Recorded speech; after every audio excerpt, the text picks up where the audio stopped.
We have a really great treat for you guys right now. I'm telling you what, this is a story that I think a lot of you are really going to enjoy. So let's jump out to our Village Inn hotline, where all of our guests always appear. And with us right now is the author of the new book called Wildcards, a novel about faith and baseball. Very happy to welcome Ken Berris to the program here in El Paso. Ken, first off, great to have you on Sports Talk. Thank you so much for the time. That's great. Thank you, Steve, and Mondo. Thank you as well. We were talking before we brought you on, and you know what? When we watched Field of Dreams so many years ago, a movie that so many of us put in our top 5 all-time greatest movies, or sports movies for that matter, you always kind of wondered, could they ever take it a step further and do something that had maybe a little more fantasy, a little more magic? Although bringing dead players from the Black Sox back to life is still pretty magical, like they did in that movie. And it seems like you've come up with something here, Ken, that essentially is kind of like the ultimate fantasy for sports fans. What if the greatest players of today could go up against the greatest players of yesterday? Absolutely, Steve. The concept is that old baseball cards come back to life, and they want a game with the current Major League All Stars. And the cards, and that's the surface of it all. But there's a lot of little stories below the depths. And the cards are controlled by this young boy who lost his father in a fire, and the cards really only will perform for him. But you've got, from the cards, people like Ty Cobb, Babe Ruth, Lou Gehrig, Jackie Robinson, Satchel Paige, Josh Gibson, Christy Mathewson, and oddly enough, Jim Thorpe, who has a reason for being in there. And they all come back, and all in their prime, ready to go. And I think Roberto Clemente is also in that group, right? Oh, yes, Roberto Clemente. Sorry, how did I leave out the great one, Roberto Clemente? But it's amazing because, like you said, so the book's premise is the father tragically is killed in the fire, but there is this box of baseball cards, and nobody knows for sure how much it's worth, correct, Ken? It could be worth a fortune. The kid is in possession, and essentially people are after this box of cards, so you have a mother and child fleeing from the bad guys, keeping these baseball cards, which soon come to life for him. No, exactly. It's what we found interesting. A lot of people, as you said, Steve, compared the book to, it's like Field of Dreams on steroids, or a little bit into the natural. And we found that single mothers and women love the book, mainly not just because of the baseball historical facts that you learn, but there's a whole story about being a single mother and the importance of fatherhood within the metaphors of the book. What made you decide to dream up this story and put a pen to it, especially since you're a screenwriter, you're an award-winning director and screenwriter? What made you decide that this was the story you wanted to tell? Good question. I came up with the idea. I mean, I think every baseball fan who's ever grown up has wondered about the old-timers and how they'd fare against the modern-day players. And I came up with the idea of what if, that kind of thing. But it really took probably a period of 7 to 10 years for the idea to fulminate in my mind and figure out how to work it all together. And part of that was my wife, who's a book editor and a story editor. She said, you really got to complete this, and we have to find out how this all connects. And once we did that, Acta Publishing, which is famous for their baseball books and their spiritual books out of Chicago, connected with us, and they said, this is something that we think can go both in the spiritual story world and in the sports world. And it's been really great so far. We broke a couple store records. We broke J.K. Rowling's record at a bookstore, and it's been going great. And the book is very cinematic, much like a Dan Brown, Angels and Demons, and Da Vinci Code, it moves quickly from chapter to chapter. Each chapter sort of leaves you with a cliffhanger, and you move on from there. Well, Ken, this book has been described as a Harry Potter meets the Field of Dreams. So, I mean, it's a lot of intrigue. I'm very intrigued to read this book. Sounds awesome. Yeah, there's a lot of fantasy, but there's like Field of Dreams. The players who come back, they're not contained to just a cornfield. They can move about, and once they're up and in their prime, they can go everywhere they want. The problems that arise in society, of course, is with the clerics and the churches that start saying, why are these people back, and what does this represent? Is this some kind of second coming? And of course, we've investigated a lot into science and how if someone could come back, it's very scientifically based through wormholes and modern science, but it presents things on all fronts. I mean, it's a real cultural clash that shows between the religions and the secular society as to, gee, how do we interpret this, and what does this mean that these great players of the past have come back? I mean, some are saying, well, of course, if why wouldn't someone come back as a great athlete today, since they are like the gods of today? We're talking with Ken Berris right now, the author of the new novel, Wildcards, a novel about faith in baseball, although it's also been described about loyalty, virtuosity, faith, and again, we said baseball earlier. Ken, it's interesting. You look at these 10 players, and plus the All Stars from today. That had to be the toughest decision in the book, is trying to figure out who makes the cut. Not just the older players, but also figuring out of today's great players who you wanted to include. Oh, absolutely. And there's a reason you find out in the book why these 10 players and that come back. As you said, there's probably hundreds of players that from the past we could have brought back, and hundreds and hundreds of current players. But there's a reason for every player in the book, and you find that out.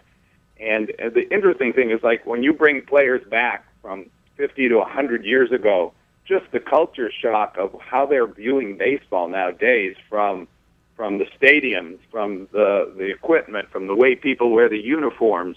I mean, there's a line in the book that Ty Cobb says.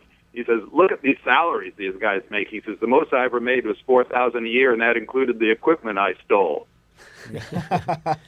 Well, and you think about it, Josh Gibson never even had a chance to play Major League Ball. So by including him in this 10 kind of gives him that opportunity to have that dream come true, play with the great players of his time against the best players of today, but give him that rare opportunity to do something he was never able to do and showcase himself in a Major League game. Sure, good point, Steve. Josh Gibson never got to play in a Major League Baseball game. Satchel Paige, who comes back, only got to play as an old man when he was brought back as a publicity stunt. And, Satchel Paige, for example, Joe DiMaggio said he was the best pitcher he ever saw in his entire life. I mean, that tells you a lot right there. All I know is that in the end of Field of Dreams, Ray Kinsella's dad was there as a youngster, and they had a very emotional catch while the cars were driving up to the cornfield. And a lot of grown men have said that they've cried during that last scene because it's so emotional. And you've, again, tied in the fact of suddenly the father who could also be returning as a result of this game. So I don't want to give too much of the book away because, again, it's available now. It's called Wildcards. But in similar fashion, you've found a way to tie in family. You alluded to the single mother raising a child, but also having the father still in the picture, like you have in this book. Yeah, I mean, these 10 great players who come back, and all of them you find out within the book that they all had either fatherless childhoods or major father issues, symbolically adopt this young boy because they know that he's missing a father. So there's a real strong reason for these players to to really, try to enhance this boy's life. And then, of course, there's a great story about, being a single mother in today's world and how difficult that is and how heroic it is for some of the things they do. Absolutely correct. Now, knowing CGI has advanced as much as over the last few years, we've seen dinosaurs come to life with the return of Jurassic World? Got whole universes, Star Wars. That's another great one. You start to think to yourself, Ken and Monster, it's possible now that through the miracle of computers and CGI, we can very easily recreate a story like this for the big screen and bring so many of these great, long-departed superstars back to life. Sure, great point, Steve. And if any of those wealthy listeners, those Texas oil people out there in your vicinity are interested, we've been contacted by a few movie companies already, and nothing's been done other than that they've been sniffing around because the book's so hot. Yeah. And we would love to connect with somebody who wants to help fund this because, as you said, I think this not only will be a great cinema piece, but I think there's a lot of ways of bringing in ancillary markets, with digital baseball cards and where it goes from there in video games. I mean, imagine putting together ongoing video games of different players coming back and matching up like this. It's very true. And I know Topps has already developed digital baseball cards, which you can actually collect using your phones now. And that's a new app that they've come up with. So it's crazy. Ken, we grew up in a time where, when you got your pack of cards, the first thing you wanted to do was pop that gum in your mouth for about 3 minutes before the flavor went away, and you'd spit it out and start collecting and trading and flipping or putting them in the spokes of your bikes, depending on what you decided to do. But that's the beauty of it, is that a lot of us that grew up collecting cards and still have those cards, I mean, that's part of this fantasy because they can relate to a story like this.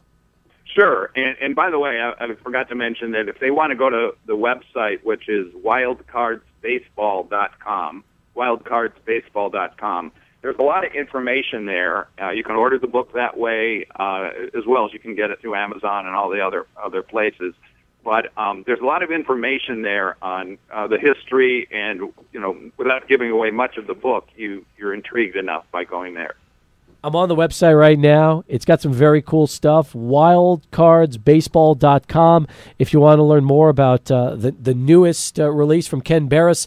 And you tell me, are you planning on now putting a whole series of these kind of stories together, or will this be a one-off project for you? Well, you never know. I mean, as I said, right now the sales have been great, and we've been very lucky, knock on wood. As long as they continue, sure, why not? Let's go from sport to sport. Remember, think Harry Potter like. Yeah, it's being compared to Harry Potter. Remember Harry Potter. You want to be able to make at least 7 of these books. Sure. No, I mean, I think, like you went right in on it. All of us baseball fans just love the history of the game. I mean, it's a game where there's no time clock. And like life, there's so many metaphors. And like religion, people, worship their team's colors, they follow their team religiously, and that's why it offers so many avenues to really talk about what it means to people, and that's how we get into the faith and the whole issue of how heroic single mothers are and how important fathers are. You mentioned a moment ago, really, just the amount of time, 7 to 10 years, and what really went into this book. When you take all these long-deceased athletes and you add dialogue to them, did you spend a lot of time researching each player from when they were alive and try to capture as best you could possibly do the way they would speak or the way they would try to behave and react from everything you studied? Oh, yeah. I mean, there's a whole lot of research that's gone into this, and people will learn, even though it's a fantasy novel like Field of Dreams, there are real stories in there that are historically correct, And when you get into it, you're going to learn things about some of these players, about their heart and the courage they demonstrated throughout their lives. I mean, a lot of them went off to war in the middle of their careers, their best years of their careers, and came back, and they still broke all the records there were. And you'll find that when it's historically based like that, it really gives someone a chance to really get a grounding in the history of the game and why these players were so important in many ways beyond baseball even. You have a hardcover edition available. You have also a paperback version available. Will you also offer this in ebook, Kindle, and some of the other formats as well? Yes, the ebook and Kindle is about to be released this week. The hardcover's been selling really well. There's a paperback version. And ebook, we haven't yet done a audio book, but that's in the works, maybe having an actor narrate it.